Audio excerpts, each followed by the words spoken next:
A Short History of Morrowind by Jeanette Sitte. From the introduction. Led by the legendary prophet Veloth, the ancestors of the Dunmer, exiles from Altmer cultures in present-day Somerset Isle, came to the region of Morrowind. In the earliest time, the Dunmer were harassed or dominated by North Sea raiders. When the scattered Dunmer tribes consolidated into the predecessors of the modern Great House clans, they threw out the Nord oppressors and successfully resisted further incursions. The ancient ancestor worship of the tribes was in time superseded by the monolithic tribunal temple theocracy, and the Dunmer grew into a great nation called Resdayn. Resdayn was the last of the provinces to submit to the Tiber Septim.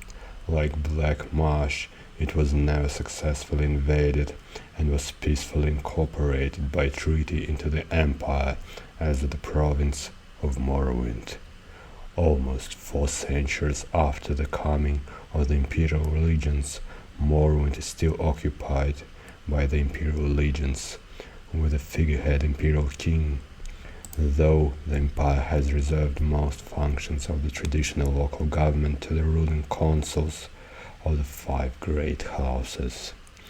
On Vvardenfell district, in 3E414 Vvardenfell territory, previously a temple preserve under Imperial protection, was reorganized as an Imperial provincial district. Vvardenfell had been maintained as a preserve administered by the temple since the Treaty of the Armistice, and, except for a few great house settlements sanctioned by the temple, Vvardenfell was previously uninhabited and undeveloped.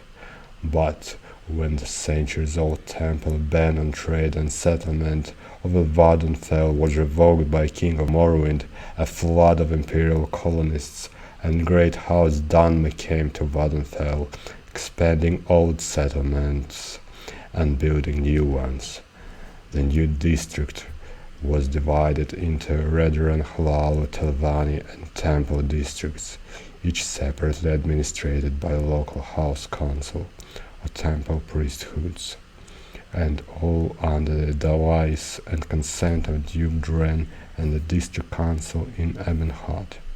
Local law became a mixture of house law and imperial law in house districts, jointly enforced by house guards and legion guards, with temple law and imperial law enforced in the temple district by the ordinators. The temple was still recognized as a majority religion, but worship of the 9 divines was protected by the legions and encouraged by the imperial cult missions. The temple district included the city of Vivec, the fortress of Ghostgate, and all sacred and profane cities, including those blighted areas inside the Ghost Fence, and all unsettled and wilderness areas on Vvardenfell. In practice, this district includes all parts of Vvardenfell not claimed by the Redran, Hlaalu or Telvanni districts. The temple stubbornly fought all development in their district and were largely successful. House Hlaalu, in combination with imperial colonists, embarked on a vigorous campaign of settlement and development. In the decades after reorganization, Belmora, the Escaden Islands regions have grown steadily. Caldera and Delgyad are completely new settlements, and all legion forts were expanded to accommodate larger garrisons. House Telvanni, normally conservative and isolationist, has been surprisingly aggressive in expanding beyond their traditional tower villages, disregarding the protests of the other houses, the temple, the duke, and the district council. Telvanni pioneers have been encroaching on the wild lands reserved to the temple. The Telvanni Council officially disavows responsibility for these rogue Telvanni settlements, but It is an open secret that they are encouraged and supported by ambitious Sylvani mage lords. Under pressure from the temple, conservative House Redran has steadfastly resisted expansion in their district. As a result, House Redran and the temple are in danger of being politically and economically marginalized by the more aggressive and expansionist Halal and Talvani interests.